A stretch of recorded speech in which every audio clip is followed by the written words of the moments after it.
అనుకుంటే మెట్లు దిగక ముందే నిలబడి 4 నామములు చెప్పాలి. ఏమని చెప్పాలి అంటే గజాననారి అంటే ఏనుగు ముఖము కలిగినటువంటి అసురుడు, రాక్షసునికి శత్రువైనటువంటి వాడు. గజానన అంటే ఏనుగు ముఖం ఉన్నవాడు, అరి అంటే శత్రువు. గజాననారి ఏనుగు ముఖము కలిగినటువంటి రాక్షసునకు శత్రువైనటువంటి వాడా.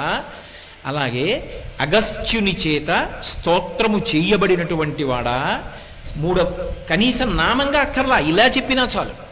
మూడవది, పరమ భాగవతోత్తములైన వారు ఎవరుంటారో వాళ్ళ యొక్క ఈప్సితములను నెరవేర్చేటటువంటి లక్షణము కలిగినటువంటి వాడా. ఈ 3 నామములు చెప్తూ ఆయన యొక్క రూపం గురించి, ఆయన వచ్చిన ప్రదేశం గురించి చెప్పేటప్పుడు పాతాళ వివర స్థాననే నమః, పాతాళ వివరమునందు లేదా భూవివర స్థాననే నమః, భూవివర నివాసాయ నమః. భూవివరము అంటే లోపలికి వెళ్ళినప్పుడు ఉండేటటువంటి ప్రాంతం, అక్కడ